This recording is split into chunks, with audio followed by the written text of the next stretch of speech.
ಶ್ರೀ ಗುರುಭ್ಯೋ ನಮಃ. ಹರಿ ಓಂ.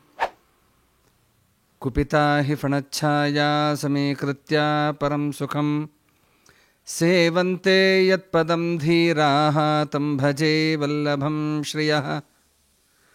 ಮಹಾವ್ಯಾಕರಣಾಂಬೋಧಿಮಂಥಮಾನಸಮಂದರಂ ಕವಯಂತಂ ರಾಮಕೀರ್ತ್ಯಾ ಹನುಮಂತಮುಪಾಸ್ಮಹೇ. ಯಸ್ಯ ವಾಕ್ ಕಾಮಧೇನುರ್ನಃ ಕಾಮಿತಾರ್ಥಾನ್ ಪ್ರಯಚ್ಛತಿ ಸೇವೇತಂ ಜಯ ಯೋಗೇಂದ್ರಂ ಕಾಮಬಾಣಚ್ಛಿದಂ ಸದಾ. ಪ್ರಣಮತ್ ಕಾಮಧೇನುಂಚ ಭಜತ್ಸುರತರೂಪಮಂ ಶ್ರೀಭಾವಬೋಧಕೃತ್ಪಾದ ಚಿಂತಾಮಣಿಮುಪಾಸ್ಮಹೇ. ದುರ್ವಾದಿಧ್ವಾಂತರವಯೇ ವೈಷ್ಣವೇಂದೀವರೇಂದವೇ ಶ್ರೀರಾಘವೇಂದ್ರ ಗುರವೇ ನಮೋತ್ಯಂತದಯಾಲವೇ. ಸತ್ಯಾಭಿಜ್ಞಕರಾಬ್ಜೋತ್ಥಾನ್ ಪಂಚಾಶದ್ವರ್ಷಪೂಜಕಾನ್ ಸತ್ಯಪ್ರಮೋದತೀರ್ಥಾರ್ಯಾನ್ ನೌಮಿನ್ಯಾಯಸುಧಾರತಾನ್. ಆಪಾದಮೌಲಿಪರ್ಯಂತಂ ಗುರುಣಾಂ ಆಕೃತಿಂ ಸ್ಮರೇತ್ ತೇನ ವಿಘ್ನಾಃ ಪ್ರಣಶ್ಯಂತೆ ಸಿದ್ಧ್ಯಂತಿ ಚ ಮನೋರಥಾಃ. ಶ್ರೀ ಗುರುಭ್ಯೋ ನಮಃ. ಹರಿ ಓಂ. ಪರಮ ಪವಿತ್ರವಾದ ಈ ಒಂದು ಪರ್ವಕಾಲದಲ್ಲಿ ಭಗವಂತನ ಸ್ಮರಣೆ ಎಷ್ಟು ಮುಖ್ಯವೋ ಅಷ್ಟೇ ಮುಖ್ಯ ಗುರುಗಳ ಸ್ಮರಣೆಯಿಂದ ಆಗುವಂತಹದ್ದು. ಗುರುಗಳ ಅನುಗ್ರಹವಿದ್ದರೆ ಯಾವುದನ್ನಾದರೂ ಸಾಧನೆಯನ್ನು ಮಾಡಬಹುದು. ಹರೌರುಷ್ಟೇ ಗುರುಸ್ತ್ರಾತ ಗುರೌರುಷ್ಟೇ ನ ಕಶ್ಚನ ಅಂತ ಹೇಳ್ತಾರೆ. ಭಗವಂತನ ಅನುಗ್ರಹ ಎಷ್ಟು ಮುಖ್ಯವೋ ಅಷ್ಟೇ ಮುಖ್ಯ ಗುರುಗಳ ಅನುಗ್ರಹವೂ ಮುಖ್ಯ. ಆ ರೀತಿಯಲ್ಲಿ ನೋಡ್ತಾ ಹೋದರೆ ಮಹಾಜ್ಞಾನಿಗಳೂ ಆದ ಟಿಪ್ಪಣಿಕಾರರೂ ಆದ ವಿಶೇಷವಾದಂತಹ ಸಾಧನೆಯನ್ನು ತಾವು ಮಾಡುವುದಲ್ಲದೆ ಮತ್ತೊಬ್ಬರ ಕಡೆಯಿಂದಲೂ ಕೂಡ ಮಾಡಿಸಿದಂತಹ ಮಹಾನುಭಾವರು ರಘುತ್ತಮ ತೀರ್ಥ ಶ್ರೀಪಾದಂಗಳವರು ಕೂಡ ಮಹಾಜ್ಞಾನಿಗಳು. ಉತ್ತರಾದಿ ಮಠದ ಪರಂಪರೆಯಲ್ಲಿ ಬಂದಂತಹ ರಘುವರ್ಯ ತೀರ್ಥ ಶ್ರೀಪಾದಂಗಳವರ ಕುಮಾರರೂ ಆದ ಅವರ ಕರಕಮಲ ಸಂಜಾತರೂ ಆದಂತಹ ರಘುತ್ತಮ ತೀರ್ಥ ಶ್ರೀಪಾದಂಗಳವರು ಮಹಾಜ್ಞಾನಿಗಳು. ಇಂತಹ ಮಹಾಜ್ಞಾನಿಗಳ ಸ್ಮರಣೆ ಚಿಂತನೆ ಅತ್ಯವಶ್ಯವಾಗಿ ನಾವು ಮಾಡಬಹುದು. ಅವರ ಒಂದು ಪರಂಪರೆ ಶಿಷ್ಯರ ಪರಂಪರೆ ಒಂದಾದರೆ ಅವರ ರಚನಾ ಶೈಲಿ ಇವುಗಳು ಒಂದು ಕಡೆ ಆದರೆ ಅವರನ್ನು ಕೊಂಡಾಡಿದಂತಹ ಒಂದು ಕೀರ್ತನೆ ಬಹಳ ಅದ್ಭುತವಾದಂತಹ ಕೀರ್ತನೆ. ಶ್ರೀದ ವಿಠ್ಠಲದಾಸರು ರಚನೆಯನ್ನು ಮಾಡಿದಂತಹ ಒಂದು ಅದ್ಭುತವಾದಂತಹ ಕೃತಿ ಅದು ರಘುತ್ತಮ ತೀರ್ಥ ಶ್ರೀಪಾದಂಗಳವರ ಮೇಲೆ ಮಾಡಿದಂತಹ ಒಂದು ದಿವ್ಯವಾದಂತಹ ಕೃತಿ. ಹಾಗಾದರೆ ಅವರ ಸ್ಮರಣೆಯನ್ನು ಮಾಡುವ ಮೂಲಕ ಅವರಿಗೆ ಅನಂತ ವಂದನೆಗಳನ್ನು ಸಮರ್ಪಣೆಯನ್ನು ಮಾಡ್ತಾ ಈ ಒಂದು ಕೃತಿಯ ಬಗ್ಗೆ ನೋಡುವ ಪ್ರಯತ್ನವನ್ನು ಮಾಡೋಣ. ನೋಡಿದೆ ಗುರುಗಳ ನೋಡಿದೆ ಅಂತ. ಎಂತಹ ಗುರುಗಳನ್ನು ನಾವು ನೋಡಬೇಕು ಅನ್ನೋದನ್ನು ಶ್ರೀದ ವಿಠ್ಠಲದಾಸರು ತಾವು ತೋರಿಸಿಕೊಡ್ತಾ ಇದ್ದಾರೆ. ಇಂತಹ ಗುರುಗಳು ನೋಡಿದೆ ಗುರುಗಳ ನೋಡಿದೆ, ನೋಡಿದೆನೋ ಗುರುಗಳ ಪದಾಬ್ಜವ ಪಾಡಿದೆನೋ ತನ್ಮಹಿಮೆಗಳನ್ನು, ಬೇಡಿದೆನೋ ಮನದಣಿಯ ವರಗಳ ಈಡು ಇಲ್ಲದ ಕೊಡುವ ಪ್ರಭುಗಳ ನೋಡಿದೆ ಗುರುಗಳ ನೋಡಿದೆ. ಎಂತಹ ಗುರುಗಳನ್ನು ನಾವು ನೋಡಬೇಕು ಅನ್ನೋದನ್ನು ಕೂಡ ದಾಸರು ನಮಗೆ ತೋರಿಸಿಕೊಡ್ತಾ ಇದ್ದಾರೆ. ಅವರ ನೋಡುವುದಷ್ಟೇ ಅಲ್ಲ, ಅವರ ಮಹಿಮೆಗಳನ್ನು ನಾವು ತಿಳಿದು ಮತ್ತು ಅವರು ಬೇಡಿದ ಎಲ್ಲ ಇಷ್ಟಾರ್ಥಗಳನ್ನು ನೀಡುವವರಾಗಿದ್ದಾರೆ. ಅಂತಹ ಪ್ರಭುಗಳನ್ನು ನಾನು ನೋಡ್ತೇನೆ ಅಂತ ಹೇಳಿ ವರ್ಣನೆಯನ್ನು ರಘುತ್ತಮ ತೀರ್ಥ ಶ್ರೀಪಾದಂಗಳವರ ಬಗ್ಗೆ ವರ್ಣನೆಯನ್ನು ಮಾಡ್ತಾ ಇದ್ದಾರೆ. ಏನು ಮಹಾಜ್ಞಾನಿಗಳು ಚಿಕ್ಕ ವಯಸ್ಸಿನಲ್ಲಿಯೇ ಬಾಲಕರಾಗಿ ಇದ್ದಾಗಲೇ ಯಾವ ವಯಸ್ಸಿನಲ್ಲಿ ಪ್ರಹ್ಲಾದರಾಜರು, ಧ್ರುವರಾಜರೇ ಮೊದಲಾದಂತಹ ಜ್ಞಾನಿಗಳು ಸಾಧನೆಯನ್ನು ಮಾಡಿದಂತಹ ವಯಸ್ಸು, ಅಂತಹ ವಯಸ್ಸಿನಲ್ಲಿಯೇ ಆಶ್ರಮವನ್ನು ಸ್ವೀಕಾರವನ್ನು ಮಾಡಿ ವಿಶೇಷವಾದಂತಹ ಸಾಧನೆಯನ್ನು ಮಾಡಿದಂತಹ ಮಹಾನುಭಾವರು ರಘುತ್ತಮ ತೀರ್ಥ ಶ್ರೀಪಾದಂಗಳವರ ಬಗ್ಗೆ ವರ್ಣನೆಯನ್ನು ಮಾಡ್ತಾ ಮೊದಲನೇ ನುಡಿಯಲ್ಲಿ ಏನು ಹೇಳ್ತಾರೆ ನೋಡೋಣವ. ಪಂಚಕೃಷ್ಣಾರಣ್ಯ ಕ್ಷೇತ್ರ ಪಿನಾಕಿನಿಯ ತೀರದಲ್ಲಿ ನಿಂತು ಮಿಂಚುತಿಹ ಕಾಷಾಯ ದಂಡಕ ಮಂಡಲವ ಧರಿಸುತ್ತ ಧರೆಯೊಳು ಪಂಚಬಾಣನ ಪಿತನ ಗುಣಗಳ ಅಂಚೆಯದಿ ಪೊಗಳುತ್ತ ಹರುಷದಿ ಸಂಚಿತಾಗಾಮಿಗಳ ಕಳೆದು ಪ್ರಪಂಚದಲ್ಲಿ ಮೆರೆವಂತ ಗುರುಗಳ ನೋಡಿದೆ, ಗುರುಗಳ ನೋಡಿದೆ. ಒಂದು ಅದ್ಭುತವಾದ ವಿಚಾರವನ್ನು ಹೇಳುತ್ತಾರೆ. ಅವರು ನೆಲೆಸಿರುವಂತಹ ಒಂದು ಕ್ಷೇತ್ರ ಎಂತಹ ಕ್ಷೇತ್ರ ಅದು? ಶ್ರೀಧರ ವಿಠ್ಠಲದಾಸರು ವರ್ಣನೆಯನ್ನು ಮಾಡ್ತಾ ಹೇಳ್ತಾರೆ, ಪಂಚಕೃಷ್ಣಾರಣ್ಯ ಕ್ಷೇತ್ರ ಅಂತ. ಏನಿದು ಪಂಚಕೃಷ್ಣಾರಣ್ಯ ಕ್ಷೇತ್ರ ಅಂದರೆ ಏನು? ಒಟ್ಟು ತಮಿಳುನಾಡಿನಲ್ಲಿ ಒಂದು 5 ಕೃಷ್ಣನ ಕ್ಷೇತ್ರಗಳು ಅಂತ ಇವೆ. ಆ ಕೃಷ್ಣನ ಕ್ಷೇತ್ರಗಳಲ್ಲಿ ಒಂದಾದದ್ದು ರಘುತ್ತಮ ತೀರ್ಥ ಶ್ರೀಪಾದಂಗಳವರು ನೆಲೆಸಿರುವಂತಹ ತಿರುಕ್ಕೋಯಿಲೂರು. ಹಾಗಾದರೆ ಆ ಉಳಿದ 4 ಯಾವುದು ಅನ್ನೋದನ್ನು ಕೂಡ ಸ್ವಲ್ಪ ನೋಡೋಣ. ಕಪಿಸ್ಥಲಂ ಅಂತ ಒಂದು ಊರು, ಅದು ಅಲ್ಲಿ ಇರುವಂತಹ ಭಗವದ್ರೂಪ ಗಜೇಂದ್ರ ವರದ ಎನ್ನುವಂತಹ ಒಂದು ಅದ್ಭುತವಾದಂತಹ ರೂಪ ಇದೆ. ಇನ್ನು ಎರಡನೇದಾದದ್ದು ತಿರುಕ್ಕಣ್ಣಮಂಗೈ ಅಂತ ಇನ್ನೊಂದು ಊರು ಇದೆ. ಅಲ್ಲೇ ತಮಿಳುನಾಡಿನಲ್ಲಿಯೇ ಸುತ್ತಮುತ್ತಲೂ ಬರುವಂತಹ ಒಂದು ಪ್ರದೇಶ ಅದು. ಅಲ್ಲಿ ಭಕ್ತವತ್ಸಲ ಅಂತ, ಭಕ್ತವತ್ಸಲ ಪೆರುಮಾಳ್ ಅಂತ ಅಲ್ಲಿ ಇರುವಂತಹ ಒಂದು ಭಗವನ್ಮೂರ್ತಿ. ಇನ್ನು ಮೂರನೇದಾದದ್ದು ತಿರುಕ್ಕಣ್ಣಪುರಂ ಅಂತ ಒಂದು ವಿಶಿಷ್ಟವಾದಂತಹ ಒಂದು ಭಗವದ್ರೂಪ ಊರು. ಅಲ್ಲಿ ನೀಲಮೇಘ ಪೆರುಮಾಳ್ ಅಂತ ಹೇಳಿ ಹೀಗೆ ಒಂದು ಭಗವದ್ರೂಪ. ಇದು ತಿರುಕ್ಕಣ್ಣನ್ ಗುಡಿ ಅಂತ ಇನ್ನೊಂದು 4ನೇದಾದದ್ದು. ಅಲ್ಲಿ ಲೋಕನಾಥ ಪೆರುಮಾಳ್, ಇಲ್ಲಿ ಪೆರುಮಾಳ್ ಅಂದರೆ ದೇವರು, ಒಡೆಯರು ಅಂತ ಅನ್ನುವ ಅರ್ಥದಲ್ಲಿ ಹೇಳಿರ್ತಾರೆ ಈ ತಮಿಳಿನಲ್ಲಿ. ಇದಾದ ಮೇಲೆ 5ನೇದಾದದ್ದೇ ಯಾವುದು ಅಂದರೆ ತಿರುಕ್ಕೋಯಿಲೂರು ಅಂತ.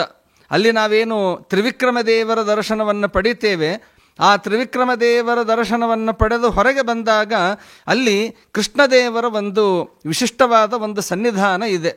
ಆ ಸನ್ನಿಧಾನ ಅಲ್ಲಿ ಕ್ಷೇತ್ರಮೂರ್ತಿ ಅಂತ. ಹೀಗಾಗಿ ಅಂತಹ ಕ್ಷೇತ್ರಮೂರ್ತಿಯಾದ ಕೃಷ್ಣನ ಸನ್ನಿಧಾನ.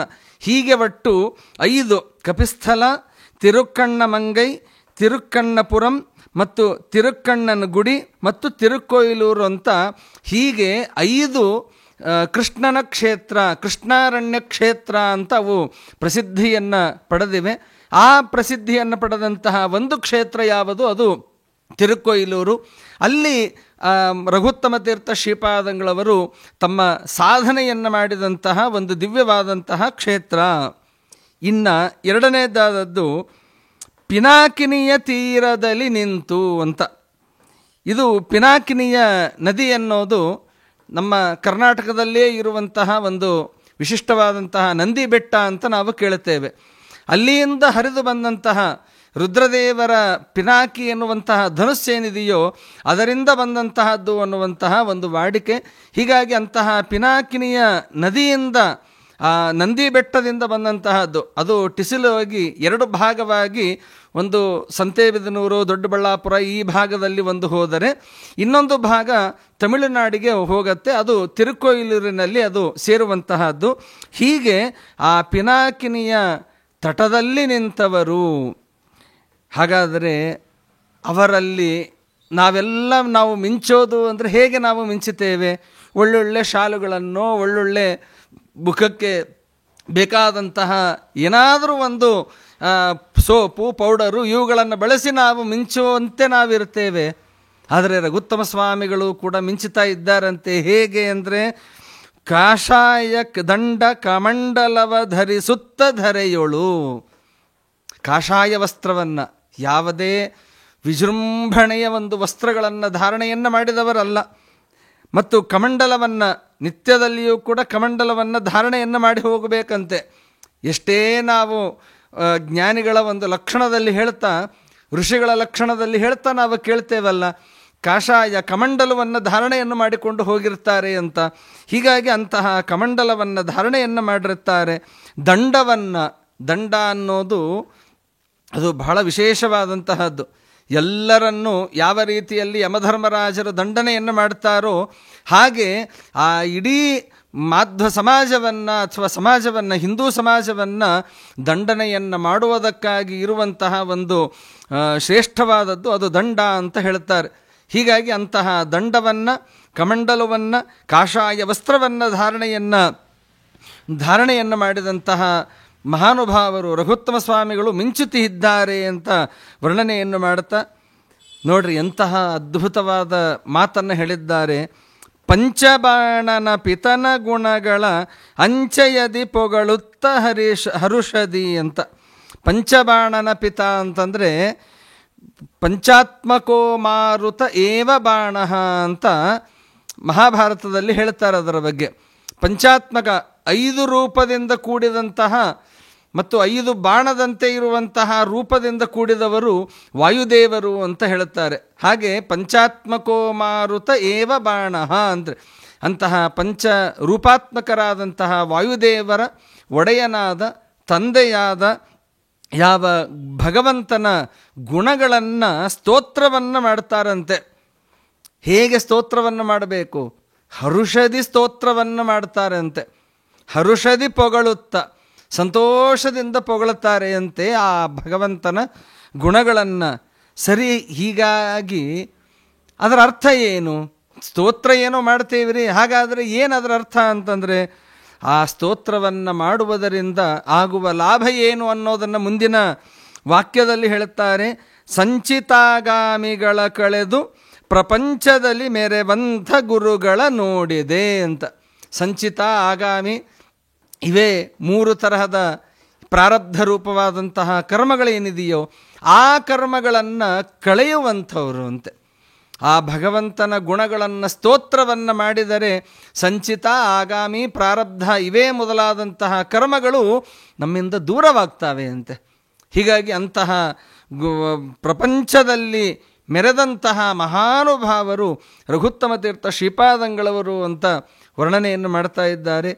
ಇನ್ನು 2ನೆಯ ನುಡಿಯಲ್ಲಿ ಹೇಳ್ತಾ ಆ ಗುರುಗಳ ಗುಣಗಳನ್ನು ವರ್ಣನೆಯನ್ನು ಮಾಡ್ತಾ ಇದ್ದಾರೆ.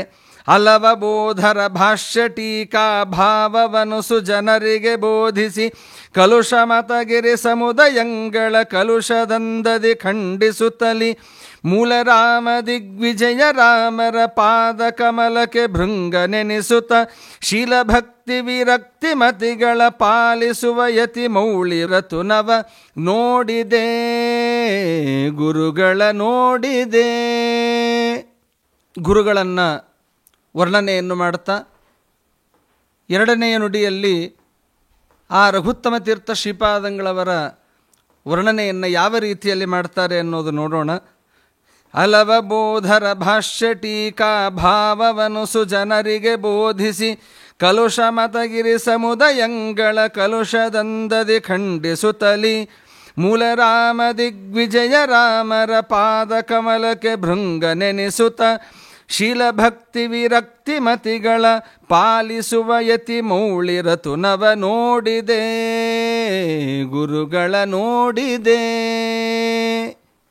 ಅಂದರೆ ಈ ನುಡಿಯಲ್ಲಿ ಹೇಳುತ್ತಾ ಶ್ರೀಮದ್ ಆಚಾರ್ಯರ ಯಾವ ಗ್ರಂಥಗಳಿದೆಯೋ ಅಲವಬೋಧರ ಅಂದರೆ ಶ್ರೀಮದ್ ಆಚಾರ್ಯರ ಸಿದ್ಧಾಂತ, ಅವರ ಮತ, ಅವರು ರಚನೆಯನ್ನು ಮಾಡಿಕೊಟ್ಟಂತಹ ಯಾವ ಸರ್ವಮೂಲ ಗ್ರಂಥಗಳಿದೆಯಲ್ಲ ಅಂತಹ ಭಾಷ್ಯ ಟೀಕಾ ಭಾವವನು ಅಂದರೆ ಶ್ರೀದ ವಿಠ್ಠಲದಾಸರು ಏನು ಹೇಳ್ತಾ ಇದ್ದಾರೆ? ಬರೀ ಭಾಷ್ಯದ ಭಾವವಲ್ಲದೆ ಆ ಭಾಷ್ಯದ ಮೇಲೆ ಬರೆದಂತಹ ಟೀಕಾರಾಯರ ಟೀಕೆ 2ರ ಬಗ್ಗೆಯೂ ಕೂಡ, ಅಂದರೆ ಬರೀ ಭಾಷ್ಯದ ಬಗ್ಗೆ ಅಲ್ಲದೆ ಟೀಕಾರಾಯರ ಗ್ರಂಥಗಳಿಗೂ ವ್ಯಾಖ್ಯಾನವನ್ನು ಬರಿತಾ ಇದ್ದಾರೆ. ಯಾರು ಅಂದರೆ ರಘುತ್ತಮ ತೀರ್ಥ ಶ್ರೀಪಾದಂಗಳವರು. ಯಾರಿಗಾಗಿ? ಸುಜನರಿಗೆ. ಯಾರು ಸಜ್ಜನರು ನಿಜವಾಗಿಯೂ ಭಗವಂತನ ಗುಣಗಳನ್ನು ಸರಿಯಾಗಿ ಅರ್ಥವನ್ನು ಮಾಡಿಕೊಳ್ಳಬೇಕು ಅಂತ ಇದೆಯೋ ಅವರಿಗೆ ಬೋಧನೆಯನ್ನು ಮಾಡ್ತಾ ಇದ್ದಾರೆ. ನಮ್ಮ ಶಾಸ್ತ್ರದಲ್ಲಿ 2 ನಿಯಮಗಳು ಇದೆ. ನಮ್ಮ ಸಿದ್ಧಾಂತವನ್ನು ತಿಳಿದುಕೊಳ್ಳೋದು ಎಷ್ಟು ಮಹತ್ವ ಇದೆಯೋ ಅಷ್ಟೇ ಮಹತ್ವ ಪರಮತದ ನಿರಾಕರಣೆಯೂ ಕೂಡ ಅಷ್ಟೇ ಇದೆ. ಹಾಗಾದರೆ ಕಲುಷಮತಗಿರಿ ಸಮುದಾಯಗಳ ಕುಲಿಶದಿಂದಲಿ ಖಂಡಿಸುತ್ತಲಿ ಅಂತ ಅಂದರೆ ಪರಮತೀಯರನ್ನು ಪರಮತವನ್ನು ಖಂಡನೆಯನ್ನು ಮಾಡ್ತಾ, ಯಾವುದರಂತೆ ಅಂದರೆ ಯಾವ ರೀತಿಯಲ್ಲಿ ಚೂಪಾದಂತಹ ಬಾಣ ಯಾವ ರೀತಿಯಲ್ಲಿ ಎಲ್ಲರನ್ನು ಚುಚ್ಚಿ ನಾಶ ಮಾಡಬೇಕೋ ಅದರಂತೆ ಆ ರಘುತ್ತಮ ತೀರ್ಥ ಶ್ರೀಪಾದಂಗಳವರು ಕೂಡ ವಿಶೇಷವಾಗಿ ಆ ಇತರ ಪರಮತೀಯರ ಒಂದು ವಿಶೇಷವಾದಂತಹ ಮತಗಳನ್ನು ಖಂಡನೆಯನ್ನು ಮಾಡುತ್ತಾ ಸ್ವಮತ ಸ್ಥಾಪನೆಯನ್ನು ಮಾಡಿದಂತಹ ಮಹಾನುಭಾವರು. ಅಷ್ಟೇ ಅಲ್ಲ, ಏನೋ ಬರೀ ಪರಮತದ ನಿರಾಕರಣೆಯನ್ನು ಮಾಡಿದರು ಅಥವಾ ಬರೀ ಸ್ವಸಿದ್ಧಾಂತವನ್ನು ಮಾತ್ರ ಪ್ರತಿಷ್ಠಾಪನೆಯನ್ನು ಮಾಡಿದರು. ಅಷ್ಟೇ ಅಲ್ಲ, ಮೂಲರಾಮ ದಿಗ್ವಿಜಯ ರಾಮರ ಪಾದಕಮಲಕ್ಕೆ ಭೃಂಗ ನೆನೆಸುತ್ತಾ ಅಂತೆ. ನೋಡ್ರಿ ಎಂತಹ ಮಾತು. ಉತ್ತರಾದಿ ಮಠದ ಪರಂಪರೆಯಲ್ಲಿ ಬಂದಂತಹ ಮೂಲರಾಮದೇವರು, ದಿಗ್ವಿಜಯರಾಮದೇವರು, ಮೂಲ ಸೀತಾದೇವಿಯರು ಇವೇ ಮೊದಲಾದಂತಹ ಸಂಸ್ಥಾನ ಪ್ರತಿಮೆಗಳನ್ನು ಕೂಡ ಅತ್ಯಂತ ಭಕ್ತಿಯಿಂದ ಅದರ ಸ್ಮರಣೆಯನ್ನು ಮಾಡ್ತಾ ಚಿಂತನೆಯನ್ನು ಮಾಡ್ತಾ ವಿಶೇಷವಾಗಿ ಪೂಜೆಯನ್ನು ಮಾಡಬೇಕಂತೆ. ಅವರಿಗೆ ಪೂರ್ವಾಶ್ರಮದಿಂದಲೂ ಕೂಡ ತಾಯಿಯ ಮೇಲೆ ಬಹಳ ವಿಶೇಷವಾದಂತಹ ಅಭಿಮಾನ ಪ್ರೀತಿ ಅನ್ನೋದು ಇತ್ತು. ಆಶ್ರಮವಾಯಿತು. ಆಶ್ರಮವಾದ ಮೇಲೆ ಯಾವಾಗಲೂ ಪಾಪ ತಮ್ಮ ಮಗನನ್ನು ನೋಡಬೇಕು ಅಂತ ಹೇಳಿ ರಘುತ್ತಮ ತೀರ್ಥರನ್ನು ನೋಡಬೇಕು ಅಂತ ಬರೋರು. ಒಮ್ಮೆ ಶ್ರೀಪಾದಂಗಳವರು ಪೂಜೆಗಾಗಿ ಕುಳಿತಿದ್ದಾರೆ. ಕುಳಿತಾಗ ಒಂದು ನಿಯಮ ಇದೆ, ಶಾಸ್ತ್ರದ ಒಂದು ನಿಯಮ. ನಾವು ಯಾವುದೇ ಪೂಜೆಯನ್ನು ನಾವು ಮಾಡಬೇಕಾದರೆ ಪೀಠ ಪೂಜೆಯನ್ನು ಮಾಡಬೇಕು, ಅಷ್ಟದಿಕ್ಪಾಲಕರ ಚಿಂತನೆಯನ್ನು ಮಾಡಬೇಕು ಅಂತ ಈ ರೀತಿಯಾದಂತಹ ನಿಯಮಗಳು ಇದೆ. ಹಾಗೆ ಅವರು ನಿಯಮದಂತೆ ಪೀಠ ಪೂಜಾದಿಗಳನ್ನು ಮಾಡ್ತಾ ಇರಬೇಕು. ಆ ಸಂದರ್ಭದಲ್ಲಿ ಅವರ ತಾಯಿಯವರು, ಪೂರ್ವಾಶ್ರಮದ ತಾಯಿಯವರು ಬಂದು ಕೇಳ್ತಾರೆ, ನೀವು ಪೂಜೆಯನ್ನು ಮಾಡೋದನ್ನು ಎಲ್ಲವನ್ನೂ ನಾನು ನೋಡಬೇಕು ಅಂತ ಆಸೆ ಇದೆ ಅಂತ ಹೇಳಿದಾಗ ರಘುತ್ತಮ ತೀರ್ಥರು ಹೇಳ್ತಾರಂತೆ, ಬೇಡ, ಅಭಿಷೇಕದ ಸಂದರ್ಭದಲ್ಲಿ ಎಲ್ಲ ಆವಾಹನಾದಿಗಳು ಆದ ಮೇಲೆ ನೀವು ಬನ್ನಿ, ಅಲ್ಲಿಯವರೆಗೂ ಬರಬೇಡಿ ಅಂತ ಹೇಳಿದರೂ ಕೂಡ ಅವರು ಕೇಳಲಿಲ್ಲ ಅಂತೆ. ನಾನು ನೋಡ್ತೇನೆ ಅಂತ ಅನ್ನುವ ಅಪೇಕ್ಷೆ ಪಟ್ಟರು ಅಂತೆ. ಹಾಗೇ ಆಗಲಿ ಅಂಥೇಳಿ ಒಳಗಡೆ ಕೂಡಿಸಿಕೊಂಡ್ರೆ ಪೀಠ ಪೂಜೆಯನ್ನು ಮಾಡಬೇಕಾದ್ರೆ ಇಂದ್ರಾದಿ ದೇವತೆಗಳನ್ನು ಕರೆಯಬೇಕು. ಅದರಂತೆ ದಕ್ಷಿಣ ದಿಕ್ಕಿಗೆ ಅಭಿಮಾನಿಯಾದಂತಹ ಯಮಧರ್ಮರಾಜರನ್ನು ಕರೆಯಬೇಕು. ಪೀಠ ದೇವತೆಗಳಲ್ಲಿ ಬರ್ತಾರಲ್ವ, ಹಾಗೆ ಯಮಧರ್ಮರಾಜರನ್ನು ಕರೆದರೆ, ಆವಾಹನೆಯನ್ನು ಮಾಡಿದರೆ ಆ ಸಂದರ್ಭದಲ್ಲಿ ಯಮಧರ್ಮರಾಜರೇ ಬಂದರಂತೆ, ಇಂದ್ರಾದಿ ದೇವತೆಗಳೇ ಬರ್ತಾರಂತೆ, ವರುಣದೇವರು ಬರ್ತಾರೆ ಅಂತೆ. ನೋಡಿ ಆ ರೂಪವನ್ನು ನೋಡಿದಂತಹ ಅವರ ತಾಯಿ ಆಶ್ಚರ್ಯಚಕಿತರಾಗ್ತಾರೆ. ಅಂದರೆ ಎಷ್ಟು ಅನುಸಂಧಾನದಿಂದಾಗಿ ದೇವರ ಪೂಜೆಯನ್ನು ರಘುತ್ತಮ ತೀರ್ಥ ಶ್ರೀಪಾದಂಗಳವರು ಮಾಡ್ತಾ ಇದ್ರು ಅನ್ನೋದು ಈ ಒಂದು ಘಟನೆಯಿಂದಾಗಿ ನಮಗೆ ಅರ್ಥವಾಯಿತು. ಆವಾಗ ಅವರ ತಾಯಿ ಹೇಳ್ತಾರಂತೆ, ಇನ್ನು ಮೇಲೆ ಜೀವನದಲ್ಲಿ ನಾನು ಈ ದೃಶ್ಯವನ್ನು ನೋಡೋದಕ್ಕಾಗಿ ನಾನು ಬರೋದಿಲ್ಲ ಅಂತ ಹೇಳಿದ್ರಂತೆ. ಕಾರಣ ಅಷ್ಟು ಘೋರವಾದಂತಹ ರೂಪಗಳಿಂದಾಗಿ ಬಂದಿರುತ್ತಾರೆ. ಅವು ನಮ್ಮ ಯೋಗ್ಯತೆಗೆ ನಿಲುಕೋದಲ್ಲ, ನಮ್ಮ ನೋಡುವಂತಹ ಕಣ್ಣುಗಳಿಗೆ ಸಾಕಾಗುವುದಿಲ್ಲ ಅದು. ಹೀಗಾಗಿ ನಾವು ಕೃಷ್ಣಾರ್ಜುನರ ಯುದ್ಧದ ಪ್ರಸಂಗದಲ್ಲಿಯೂ, ಕೃಷ್ಣಾರ್ಜುನರು ಯುದ್ಧವನ್ನು ಮಾಡುವ ಪ್ರಸಂಗದಲ್ಲಿ ಗೀತೆಯ ಉಪದೇಶವನ್ನು ಮಾಡಬೇಕಾದ್ರೆ ವಿಶ್ವರೂಪದ ದರ್ಶನವನ್ನು ಭಗವಂತ ಅರ್ಜುನನಿಗೆ ಮಾಡಿಸಿದಾಗ ದಿವ್ಯವಾದಂತಹ ಒಂದು ದೃಷ್ಟಿಯನ್ನು ಕೊಡ್ತಾನೆ ಅಂತ ಹೇಳ್ತಾರಲ್ಲ, ಆ ರೀತಿಯಲ್ಲಿ ನಮ್ಮ ಕಣ್ಣಿನಿಂದ ಅಂತಹ ಭಗವದ್ ರೂಪಗಳನ್ನು ನೋಡೋದಕ್ಕೆ ಸಾಧ್ಯವೇ ಇಲ್ಲ ಅಂತ ಈ ರೀತಿಯಾಗಿ ಹೇಳ್ತಾ, ಹಾಗಾದರೆ ಅಂತಹ ದಿವ್ಯವಾದಂತಹ ಪೂಜಾ ವೈಭವವನ್ನು ಆ ರಘುತ್ತಮ ತೀರ್ಥ ಶ್ರೀಪಾದಂಗಳವರು ಮಾಡ್ತಾ ಇದ್ರು ಅಂತ ಹೇಳುತ್ತಾರೆ.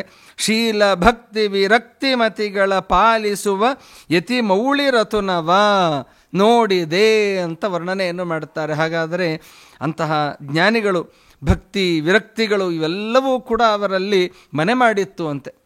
ಇಂತಹ ರಘುತ್ತಮ ತೀರ್ಥ ಶ್ರೀಪಾದಂಗಳವರನ್ನು ನಾನು ನೋಡ್ತೇನೆ ಅಂತ ಹೇಳಿ ಶ್ರೀಧ ವಿಠ್ಠಲದಾಸರು ವರ್ಣನೆಯನ್ನು ಮಾಡ್ತಾ ಇದ್ದಾರೆ. ಮುಂದಿನ ನುಡಿಯಲ್ಲಿ ಕಾಮಧೇನು ಸುಕಲ್ಪತರು ಚಿಂತಾಮಣಿಯೊಳ್ ಕಾಮಿತಾರ್ಥವ ಪ್ರೇಮದಲ್ಲಿ ಬೀರುತ್ತ ಅಧ್ಯಾತ್ಮ ತಾಪತ್ರಯವ ಕಳೆಯುವ ಸ್ವಾಮಿ ಶ್ರೀಹರಿ ಶ್ರೀಧ ವಿಠಲನ ದಾಸರಗ್ರಣೆಯನಿಸಿ ಮೆರೆಯುವ ನೇಮದಿಂದಲಿ ಶ್ರೀ ರಘುತ್ತಮ ಮೌನಿವರ್ಯರ ಕರುಣ ಬಯಸುತ್ತ ನೋಡಿದೆ ಗುರುಗಳ ನೋಡಿದೆ. ಎಂತಹ ಅದ್ಭುತವಾದ ಮಾತನ್ನು ಹೇಳ್ತಾರೆ ಅಂದರೆ ಅವರ ಚರ್ಮಶ್ಲೋಕದಲ್ಲಿ ನಾವು ನೋಡಬಹುದು. ಪ್ರಣಮತ್ ಕಾಮಧೇನುಂಚ ಭಜತ್ ಸುರತ ರೂಪಮಂ ಅಂತ ಶ್ರೀಭಾವಬೋಧ ಕೃತ್ಪಾದ ಚಿಂತಾಮಣಿ ಮುಪಾಸ್ಮಹೇ ಅಂತ ಅವರನ್ನು ಎಲ್ಲ ರೀತಿಯಿಂದಲೂ ಕೂಡ ವರ್ಣನೆಯನ್ನು ಮಾಡಿದ್ದಾರೆ. ಅವರೇನಾಗಿದ್ದಾರೆ? ಕಾಮಧೇನು ಸುಕಲ್ಪತರು, ಬೇಡಿದ ಇಷ್ಟಾರ್ಥಗಳನ್ನು ಕೊಡುವಂತಹ ಕಲ್ಪವೃಕ್ಷ ಇದೆಯಲ್ಲ, ಕಾಮಧೇನು ಇದೆ, ಬೇಡಿದ್ದನ್ನೆಲ್ಲವನ್ನು ಕೊಡುವಂತಹದ್ದು. ಅಷ್ಟೇ ಅಲ್ಲ, ಚಿಂತಾಮಣಿಯು ಕೂಡ ಅದು ಬೇಡಿದ್ದನ್ನು ಕೊಡ್ತದೆ ಅಂತೆ. ಅದು ಒಂದು ಚಿಂತಾಮಣಿ ಅಂದರೆ ಬೇರೆ ಏನೂ ಅಲ್ಲ, ಒಂದು ಕಲ್ಲದು. ಆ ಕಲ್ಲಿನ ಮುಂದೆ ನಾವು ನಿಂತು ಕೇಳಿದಾಗ, ಶಿಲೆಯ ಮುಂದೆ ನಾವು ಕೇಳಿದಾಗ ಬೇಡಿದ ಎಲ್ಲ ಇಷ್ಟಾರ್ಥಗಳನ್ನು ಕೊಡ್ತದೆ ಅಂತೆ. ಅಂತಹ ದಿವ್ಯವಾದಂತಹದ್ದು ಚಿಂತಾಮಣಿ. ಇವೆಲ್ಲವೂ ಕೂಡ ರಘುತ್ತಮ ತೀರ್ಥರಾಗಿದ್ದಾರೆ ಅಂತ ಹೇಳ್ತಾರೆ. ಯಾಕೆ ಅಂತಹ ಗುರುಗಳನ್ನು ನಾವು ಸ್ಮರಣೆಯನ್ನು ಮಾಡಬೇಕು ಅಂತಂದರೆ, ಅತ್ಯಂತ ಸಂತೋಷದಿಂದ, ಪ್ರೀತಿಯಿಂದ, ಆದರದಿಂದಾಗಿ ನಾವಂತಹ ಗುರುಗಳನ್ನು ದರ್ಶನವನ್ನು ಮಾಡಬೇಕು. ಯಾಕೆ ಅಂದರೆ, ನಮಗೆ ಎಲ್ಲ ಮನುಷ್ಯರಿಗೂ ಇರುವಂತಹ ಒಂದು ಅಧ್ಯಾತ್ಮತ್ರಯಗಳು ಅಂತ ಕರೀತಲ್ಲ, ಆದಿದೈವಿಕ ಆದಿಭೌತಿಕ ಅಂದು ರೂಪವಾದಂತಹ ತಾಪತ್ರಯಗಳು ಏನಿದೆಯಲ್ಲ, ಆ ತಾಪತ್ರಯಗಳನ್ನು ಕಳೆಯುವಂಥವರಂತೆ ಈ ರಘುತ್ತಮ ತೀರ್ಥ ಶ್ರೀಪಾದಂಗಳವರು. ಹಾಗಾದರೆ ಅಂತಹ ಗುರುಗಳ ದರ್ಶನವನ್ನು ನಾವು ಪಡೆದರೆ ಎಂತಹ ಪುಣ್ಯಭಾಗಿಗಳ ನಾವಾಗ್ತೇವೆ. ಹಾಗಾದರೆ ಅಧ್ಯಾತ್ಮಾದಿ ತಾಪತ್ರಯವ ಕಳೆಯುವ, ತಾಪತ್ರಯಗಳನ್ನು ಕಳೆದು ನಮಗೆ ಮೋಕ್ಷದ ದಾರಿಯನ್ನು ತೋರಿಸ್ತಾರೆ. ಮೋಕ್ಷದ ದಾರಿ ತೋರಿಸೋದು ಹೇಗೆ? ಇವರಿಗೆ ಇನ್ನೊಂದು ಹೆಸರಿದೆ, ಭಾವಬೋಧಕಾರರು ಅಂತ.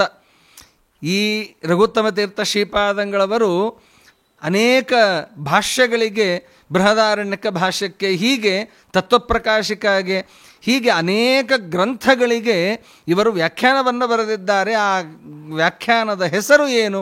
ಭಾವಬೋಧ ಅಂತ.